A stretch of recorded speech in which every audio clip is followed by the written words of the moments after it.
کا عام طور پہ اثر نہ جائے. اثر کا مطلب یہ ہے کہ اگر اس پہ ہاتھ پھیریں تو نیچے محسوس نہ ہو پانی ڈائریکٹ. تو ایسی شک والی نماز سے بہتر ہے کہ آپ اس پہ مسح نہ کریں. نماز اللہ تعالیٰ کے لیے پڑھی بھی اور پھر اس میں شک بھی آ گیا. تو ایسی صورت میں آپ کو خود شک ہوتا ہے جتنے مرضی دلائل دیں. اور جہاں میں کھڑا ہوں آج تک وہاں حدیث علماء نے جواب کے اس بات میں کیا ہے کہ مسح ہو جاتا ہے. تو لیکن صحیح بات یہ ہے جب قرآن سامنے آتا ہے تو ہمیں یہ دیکھنا چاہیے مسئلہ صحیح کیا ہے. میں اپنا مسلک نہیں دیکھتا. اصل بات یہ ہے کہ آپ وہ بات کریں جہاں آپ کا دل مطمئن ہوتا ہے, نہ کہ اپنے مسلکوں کو پوچھتے پھریں. آج تک لوگ اپنے مسلکوں کو پوچھتے ہیں, لیکن ہم وہ بات کریں گے جس بات پہ ہمارے دل میں شک نہ ہو. دلائل وہ دیتے ہیں جرابوں کے بارے میں, جراب کے بارے میں کہ مسح ہو جاتا ہے, لیکن میرا دل ہی مطمئن نہیں ہے. جب دل مطمئن نہ ہو وہ کام نہیں کرنا چاہیے. پھر نماز کے بعد کچھ اذکار ہیں. ہمارے بھائی فوراً اب جمعے کے بعد بھی دیکھیں گے سلام پھرتا تو فوراً کھڑے ہو جاتے ہیں سنتوں کی طرف. حضرت عمر رضی اللہ عنہ نے ایک بندے کو دیکھا کہ اس نے سلام پھیرا, اللہ کے رسول بھی موجود ہیں, سلام پھیرا فوراً اگلی نماز شروع کر لی. تو حضرت عمر فرمانے لگے پچھلی قومیں اسی لیے تباہ ہوئی. تو اللہ کے رسول نے فرمایا عمر نے سچ کہا. یعنی نماز پڑھ کے کچھ ذکر اذکار ہے, ان میں سب سے اہم ہے آیت الکرسی. اللہ کے رسول صلی اللہ علیہ وسلم نے فرمایا جو بندہ ہر نماز کے بعد آیت الکرسی پڑھے اسے سوائے جنت میں داخلے کے موت کے علاوہ کوئی رکاوٹ نہیں. یعنی نماز کے بعد آیت الکرسی اتنا وقت لازمی ہونا چاہیے کہ آپ آیت الکرسی پڑھ لیں. یہ نہ ہو کہ نماز ختم ہوئی ہے فوراً اگلی نماز شروع ہو جائے. لوگوں نے سنتوں کو بہت وقت دے دی. یعنی لوگوں نے نماز سے پہلے بھی سنتوں کو وقت دی, بعد میں بھی. فرائض کی تو اہمیت ہی ختم ہو گئی ہمارے معاشرے میں. آپ دیکھتے ہیں ادھر امام امامت کرواتا ہے, پیچھے اپنی سنتیں پڑھ رہے ہوتے ہیں. اور اس سنت کا کیا فائدہ ہے جو فرض کے ہوتے ہوئے پڑھی جائے؟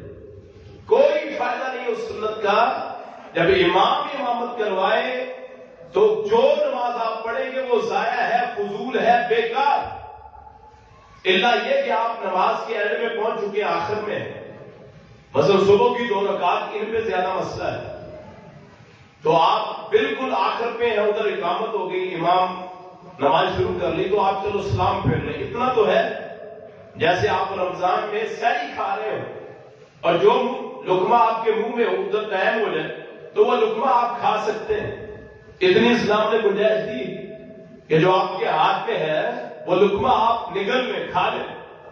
اسی طرح نماز امامت ہو رہی ہے تو پیچھے جو آدمی سنتیں پڑھ رہا ہے, نفل ہے, زائد ہے. سنتیں زائد ہوتی ہیں, نماز کا حصہ نہیں ہے, یاد رکھیے.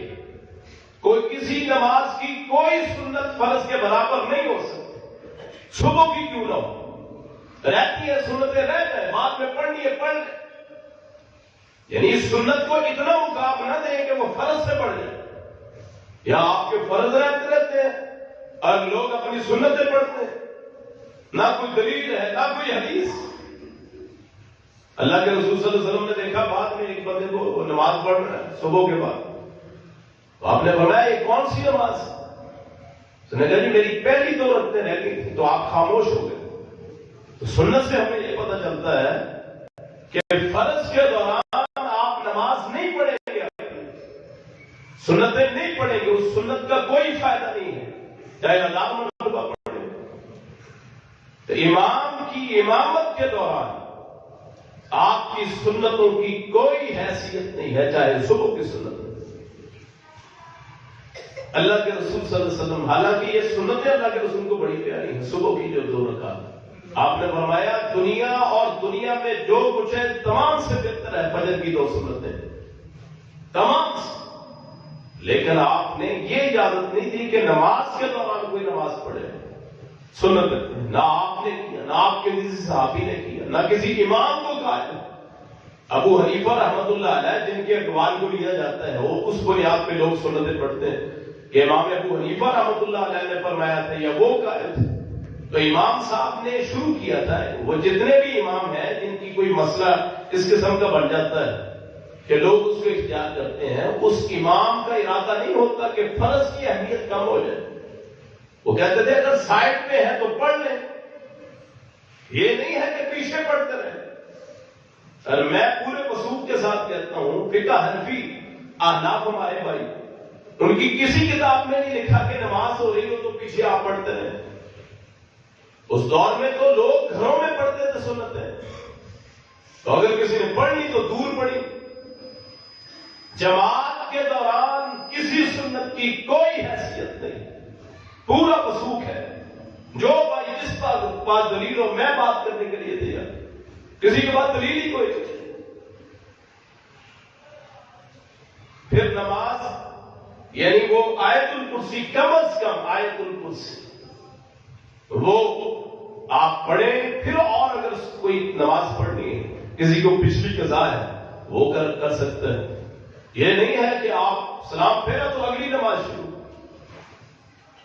اکیلے میں تو شاید یہ ممکن ہو کہ لوگوں کے سامنے کریں گے تو وہی ہے. حضرت عمر نے فرمایا کہ پچھلے لوگ ہلاک ہو گئے اس وجہ سے کہ نمازوں کو ملا لیتے تھے. پھر کچھ ذکر اذکار آتے ہیں اللہ کے رسول صلی اللہ علیہ وسلم نے جو بتائے ہیں. آپ نے فرمایا جب سلام پھیرتے تھے تو 3 مرتبہ استغفر اللہ پڑھتے تھے. سب سے پہلے اللہ اکبر، اونچی آواز کے نماز ختم ہو گئی، السلام علیکم ورحمۃ اللہ، السلام علیکم ورحمۃ اللہ. بعض لوگ پوچھتے ہیں کہ ایک سلام ہوتا ہے کہ 2 سلام ہوتے ہیں.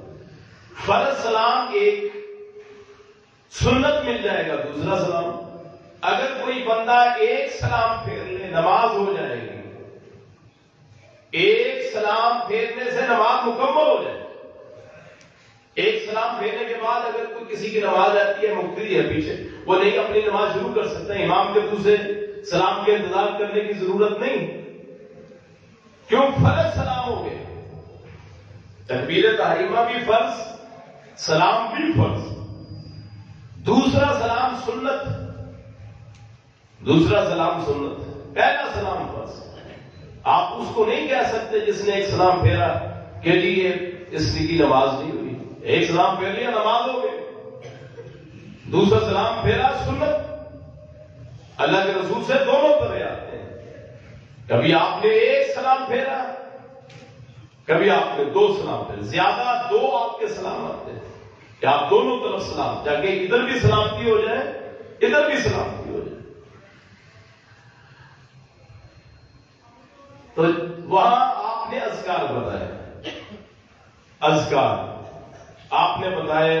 اس سے پہلے ایک مسئلہ رہتا ہے کہ امام کے دائیں طرف ملیں گے یا بائیں طرف، سب بن رہی ہے. چونکہ آپ کے دور میں آپ کا جو ممبر تھا نا، ممبر اس کے ساتھ ہی آپ کا گھر تھا ادھر.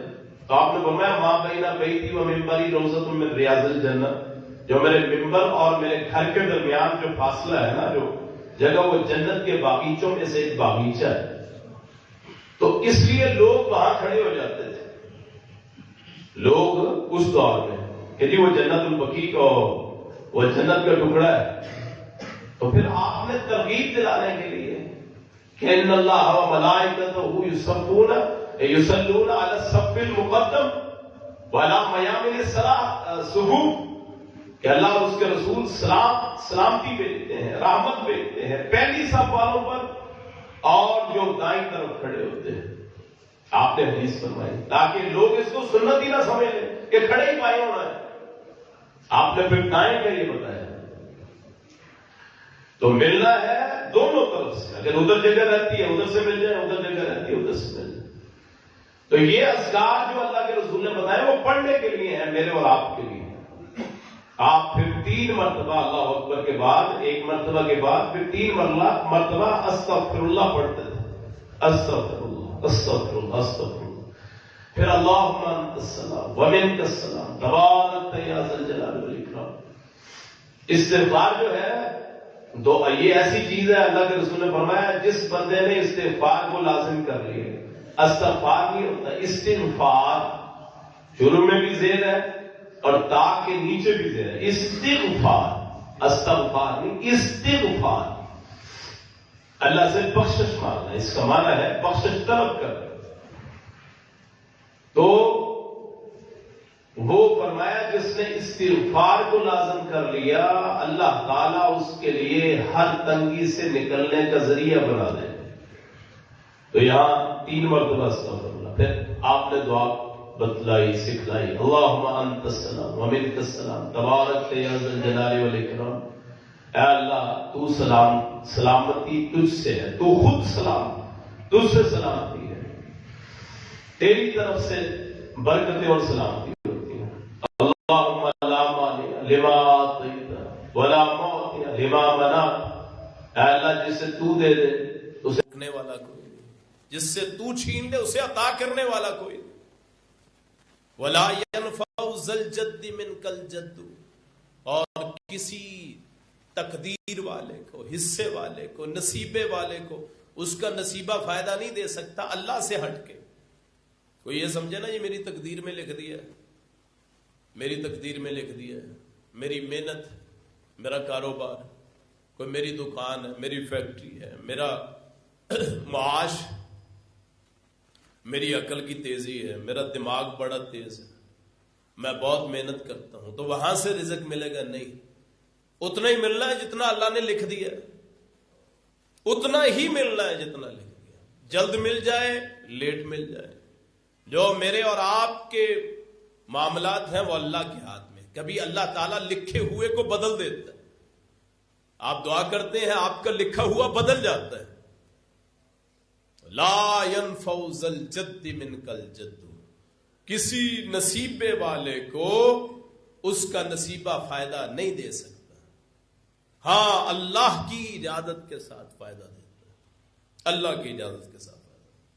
پھر رب اعنی علی ذکرک و شکرک و حسن عبادت، یا اللہ تو میری مدد کر اپنے ذکر پہ، اپنے شکر پہ، اپنی اچھی عبادت پہ۔ اور اللہ مدد نہ کرے بندہ صبر نہیں کر سکتا، اللہ مدد نہ کرے اچھا شکر ادا نہیں کر سکتا، اللہ مدد نہ کرے اچھی عبادت نہیں کر سکتا۔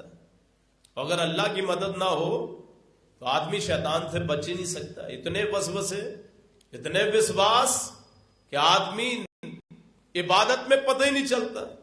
اس لیے آپ دیکھتے ہیں آپ نماز پڑھتے ہیں، گئے کہاں ہوتے ہیں، اسی وقت پتہ چلتا ہے جب السلام علیکم امام کا ہو جاتا ہے یا آپ کا خود ہو جاتا ہے۔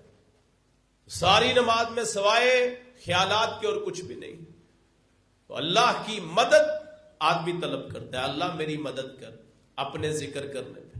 کوئی سارا دن سبحان اللہ، الحمدللہ، اللہ اکبر، لا الہ الا اللہ، لا حول ولا قوت الا باللہ ایسے پڑھتا رہے، سارا دن ورد کرتا رہے، اگر اللہ کی مدد نہ ہو، مطلب ہی سمجھ نہ آئے، بڑھنے کا بھی فائدہ کوئی نہیں۔ اللہ سے مدد مانگنی، یہ صرف یہ اللہ کے نبی بھی پڑھتے تھے، اے اللہ تو میری مدد کر، نبی اللہ سے مدد مانگتے تھے۔ کوئی یہ سمجھے جی میں بڑی تسبیح کرتا ہوں، بڑی اللہ کی تقدیس بیان کرتا ہوں، بڑی سبحان اللہ پڑھتا ہوں، بڑی نمازیں پڑھتا ہوں، بڑی باتیں کرتا ہوں تو مجھے کچھ مل جائے، یہ پھر یہاں تو مطلب آ گیا۔ بعض لوگ اس لیے پڑھتے ہیں کہ موکلات مل جائیں، اور سارا دن پڑھتے رہتے ہیں جی موکلات مل جائیں، جنات مل جائیں، میں کام لوں جی، لوگوں کے کام کروں، اپنے کام کرواؤں، اور اللہ کے علاوہ کسی اور سے امید رکھی۔ پڑھنے کے فائدے کیا ہے؟ اللہ سے مدد مانگنی ہے، بغیر مقصد کے پڑھنا ہے۔ اللہ سے جب پڑھنا ہے اللہ کی کلام، یہ مثلا میں قرآن پڑھتا ہوں تو اس کا یہ مقصد ہو میرا فلاں مسئلہ حل ہو جائے، فلاں مسئلہ حل ہو جائے، بغیر مقصد کے پڑھے، اللہ کریم خود ہی عطا کرتا جائے گا۔ آپ قرآن پڑھتے رہیں، آپ ذکر کرتے رہیں بغیر مقصد کے۔ جس اللہ نے آپ کو پیدا کیا ہے نا، جو آپ کے ذہن میں اسے بھی اللہ جانتا ہے، جو آپ کے وسوسے ہیں اسے بھی جانتا ہے، تو آپ اس کا ذکر کرتے رہیں، وہ آپ کو یاد کرتا رہے گا۔ پھر اس کے بعد آیت الکرسی، آیت الکرسی ابی بن کعب رضی اللہ عنہ سے اللہ کے رسول نے پوچھا، ایو آیت اعظم فی کتاب اللہ، کون سی سب سے عظمت والی آیت ہے قرآن میں؟ قرآن میں سب سے عظمت والی آیت کون سی؟ انہوں نے کہا اللہ و رسول عالم، اللہ رسول بہتر جانتے ہیں، زیادہ جانتے ہیں. تو فردد مرارن، کئی مرتبہ پوچھا. انہوں نے کہا ہی آیت الکرسی، وہ ہے آیت الکرسی. اب کرسی کیا ہے؟ اللہ کی صفت، جہاں اللہ کے دو کلمے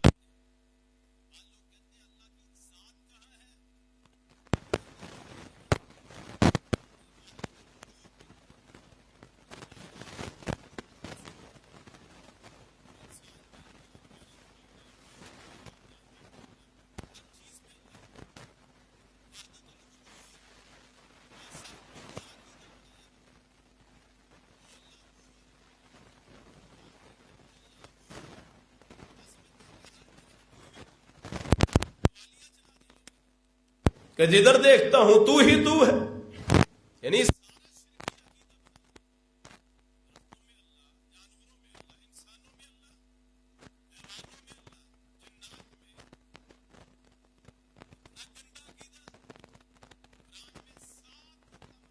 الرحمن وعلی العرش استوى، رحمان عرش بری پہ مستوی، عرش بری پہ. الذي خلق السماوات والارض في 6 ايام ثم استوى الى السماء، اللہ نے 6 دنوں میں آسمان زمین کو بنایا. 7 آسمان بالکل تندرست، بغیر عمد ترونها، بغیر ستونوں کے جنہوں تم دیکھ سکو. زمین کو بہترین، زمین ڈور رہی تھی، اللہ کریم نے وہاں پہاڑ نصب کر دیے. فضا میں تیرتی ہوئی زمین بنائی، فضا میں. تو جب بنا لیا پھر اپنے عرش پہ مستوی ہوا، عرش پہ چلا گیا.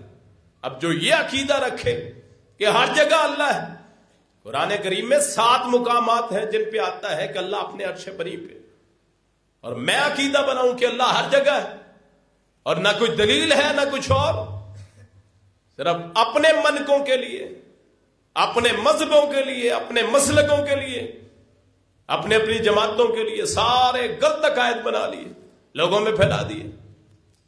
وحدت الوجود کا عقیدہ انتہائی غلیظ عقیدہ. اللہ اپنے عرش پہ مستوی ہے.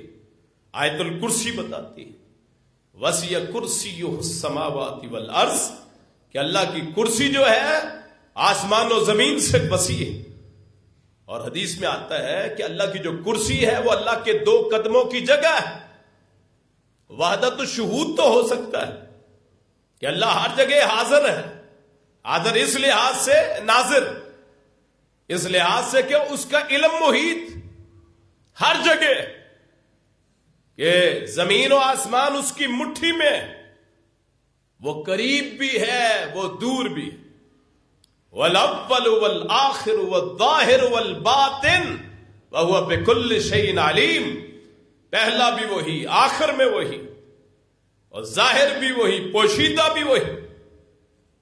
میری اور آپ کی عقل کو سمجھ نہ آئی تو ہم نے ان آیات سے یہ عقیدہ کر لیا کہ اللہ ہر جگہ موجود. آیت الکرسی اس بات کی دلیل ہے کہ اللہ اپنے عرش بری پہ، اپنی کرسی پہ، اور یہ کرسی کتنی بڑی ہے، آسمان و زمین سے وسیع.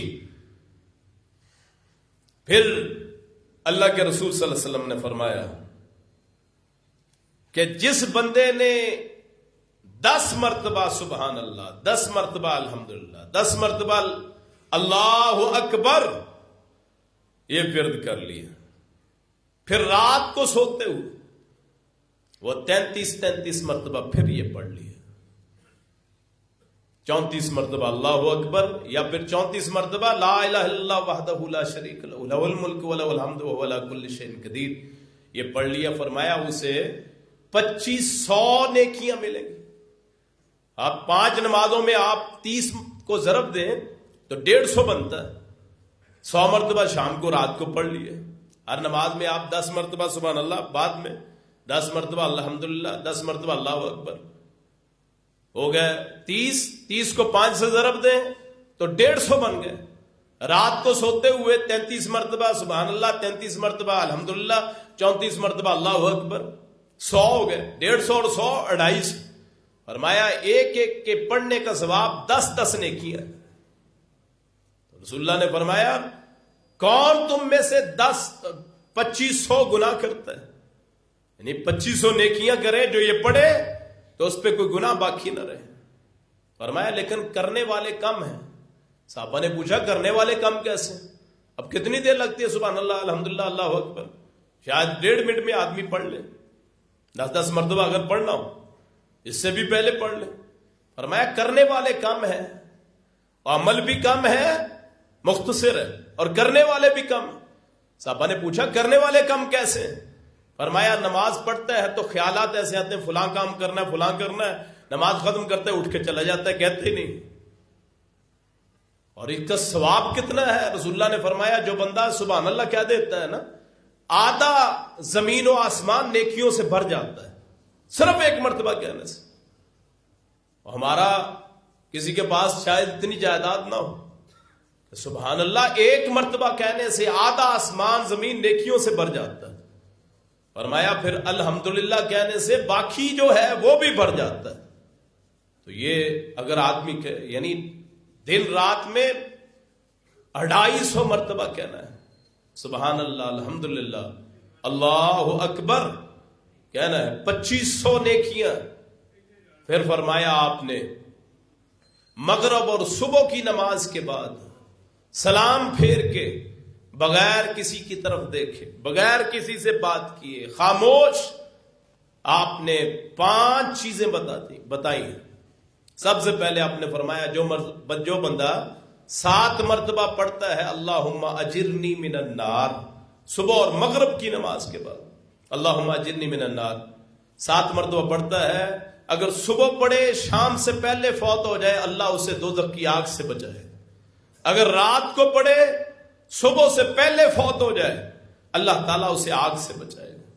فرمایا جو بندہ حسبی اللہ لا الہ الا ہو علیہ توکلت وہو رب العرش العظیم 7 مرتبہ پڑھتا ہے صبح کی نماز اور مغرب کی نماز کے بعد بغیر کسی سے بات کیے، اتحیات میں بیٹھے بالکل تشہد میں، سلام پھیرنے کے بعد جو بندہ یہ سورۃ توبہ کی آخری آیت جو بندہ پڑھ لے اللہ کریم اسے ساری کائنات سے کافی ہو جاتا ہے. صبح پڑھے شام تک کافی، شام کو پڑھے صبح تک کافی. کتنے خوف، کتنے وسوسے، کتنے اندیشے آتے ہیں دل میں، کوئی فلاں نہ مار دے، فلاں حق نہ کھا لے، کوئی لوٹ کے نہ لے جائے، پیسہ مال بے روزگاری، کتنے خیالات. اس عقیدے کے ساتھ پڑھے کہ اللہ کریم تیرے میں نے اس قرآن کی آیت کو پڑھا ہے تو مجھے کافی ہو جائے. حسبی اللہ اللہ کافی ہے مجھے، لا الہ الا ہو جس کے علاوہ کوئی معبود نہیں، علیہ توکل تو اسی پہ بھروسہ کیا ہے، اسی پہ بھروسہ کر لے. وہ رب العرش العظیم، وہ عرش عظیم کا رب پروردگار. پھر آپ نے فرمایا جو بندہ اللہم انی اسألک الجنہ یا اللہم انی اسألک الجنۃ الفردوس 7 مرتبہ صبح کی نماز کے بعد، 7 مرتبہ مغرب کی نماز کے بعد بغیر کسی سے بات کیے جو پڑھ لیتا ہے اللہ کریم اسے اگر صبح پڑھا ہے شام سے پہلے فوت ہو گیا اپنی جنت میں داخل کرے گا، شام کو پڑھا ہے صبح سے پہلے فوت ہو گیا اللہ اپنی جنت میں داخل کرے گا. پھر آپ نے فرمایا جو بندہ یہی یعنی اتنی فضیلت ہے صبح اور مغرب کی نماز کی. اتنے لوگ ہیں جو لیٹ اٹھے صبح کی نماز ہی نہیں پڑھی، وہ جی ٹائم گزر گیا. وہ حتیٰ کہ اگر سورج طلوع ہو رہا ہو آپ کو وقت اور نہیں ہے اسی وقت پڑھ لے. صبح اور مغرب کی نماز نہ چھوڑیں، آپ کا مولا آپ کے اوپر رحمت برسانے کے لیے تیار بیٹھا ہوتا ہے. کتنی نعمتیں. فرمایا جو 10 مرتبہ پڑھ لے اسی حالت میں بغیر بات کیے تشہد سلام پھیرنے کے بعد لا الہ الا اللہ وحدہ لا شریک لہ لہ الملک ولہ الحمد بیدہ الخیر یحیی و یمیت وہو علی کل شیء قدیر. 10 مرتبہ پڑھ لے اللہ ہر کلمے کے بدلے میں 10 نیکیاں عطا فرما دے. اللہ شیطان سے محفوظ فرما دے. اللہ تعالیٰ دنیا سے اسے کفایت کر جائے. فرمایا اس سے زیادہ کوئی افضل عمل والا کوئی نہ ہوگا جو بندہ یہ 10 مرتبہ پڑھ لے. پھر ایک اور آخر میں حدیث، اور ٹائم اوپر ہو گیا جی ماشاء اللہ. اللہ کا شکر ہے کہ گھڑی ایسی لگائی جو ٹائم سے ہی بتاتی. کتنا ٹائم ہو گیا جی؟ اسی لیے ہمارے حالات صحیح نہیں ہوتے، نہ امام کو پتہ کتنی دیر پڑھانا ہے، اور ماشاءاللہ اللہ تعالیٰ آسانیاں فرمائے۔ آپ نے فرمایا جو بندہ مغرب اور عشاء کی نماز صبح کی نماز کے بعد 100 مرتبہ درود پاک پڑھتا ہے۔ اب درود ابراہیمی پڑھنا بڑا مشکل ہے، اللہ کے رسول کو پتا تھا کہ ٹائم کم ہوگا، یہ تو 5 نمازوں پہ نہیں آتے، اتنی دیر کون بیٹھے گا، تو یہ کلمہ فرما دیا اللہم صلی علی محمد، صرف اتنا، یا اللہم صلی علیہ، جو پڑھ لے 100 مرتبہ صبح کی نماز کے بعد بغیر بات کیے، 100 مرتبہ مغرب کی نماز کے بعد، رسول کائنات سرور کونین صلی اللہ علیہ وسلم نے فرمایا اللہ اس کی 100 ضرورتوں کو پورا کرے گا، 30 اس دنیا میں اس کی خواہشات، مجھے علم مل جائے، مجھے ترقی مل جائے، مجھے رزق مل جائے، مجھے بے روزگاری سے نجات مل جائے، میرے اعمال اچھے ہو جائیں، میری اولاد مجھے مل جائے، میں صحت مند ہو جاؤں، تندرست ہو جاؤں۔ فرمایا جو پڑھ لیتا ہے 30 اس دنیا میں خواہشیں اور 70 اس دنیا میں، جسے قیامت کے بعد کے جو ہے اللہ اس وقت 70 خواہشات آدمی کی پوری کرتا ہے۔ کتنی دیر لگے گی؟ اللہم صلی علی محمد، اللہم صلی علی، دونوں ہی پڑھ لے، اللہم صلی علی محمد، اللہم صلی علیہ، اور درود پاک سے مکمل دعا ہے ہی کوئی، اور اگر کوئی درود پاک درود ابراہیمی پڑھ لے تو اس کی تو کیا ہی فضیلت ہے، کہ درود ابراہیمی سب سے بڑا ہے۔ ہم نے بڑے درود اپنی طرف سے بنا لیے، کوئی درود ماہی ہے، کوئی درود تاج ہے، کوئی فلاں ہے، اپنی طرف سے نام رکھ لیے، نہ کسی حدیث میں آیا نہ کچھ اور۔ کچھ بزرگوں نے نئے کلمات جوڑ لیے، ان کو درود کا نام دے دیا، اور ہم نے سمجھا ویسے ہی درود ہے، اور درود صرف وہی ہے، وہ تعریف تو ہو سکتی ہے، اللہ کے رسول کی نعت تو ہو سکتی ہے، لیکن جو صلات جس کو کہتے ہیں، جو اللہ کے رسول کے زبان سے نکلے، جو صحابہ نے کیے، صرف وہی ہے۔ اپنی طرف سے صلات تاج، صلات ماہی تو فلاں دین میں نہ اضافہ کریں نہ دین میں کمی کریں، وہ میرے خلاف ہو کسی کے خلاف، کوئی وقت نہیں ہے درود تاج کی، کوئی وقت نہیں ہے درود ماہی کی۔ ہاں اچھے کلمات ہیں، پڑھ لیں نعت کے طور پہ کہ اللہ کے رسول کی صفت ہے، کوئی مسئلہ نہیں، اللہ کے رسول کی شان ہے، کوئی مسئلہ نہیں، لیکن یہ سمجھنا کہ یہ واقعی وہی ہے جو اللہ کے رسول نے پڑھے ہیں، نہ سنت ہے نہ فرض ہے۔ اپنی طرف سے کوئی سمجھے، اگر کوئی سنت سمجھ کے پڑھے اسے گناہ ہوگا، ہاں اگر کوئی ویسے پڑھ لے کہ اس میں اللہ کے رسول کی شان ہے تو کوئی مسئلہ نہیں ہے، پھر اللہ تعالیٰ اس کو ثواب عطا فرمائے گا اس کی حسن ظن کی وجہ سے۔ لیکن درود وہی ہے، وہ کلمات جو اللہ کے رسول نے فرمائے، اللہم صلی علی محمد، اللہم صلی علی صلی اللہ علیہ وسلم، اللہم صلی علی محمد وعلی آل محمد، درود ابراہیمی، اصل یہی ہے۔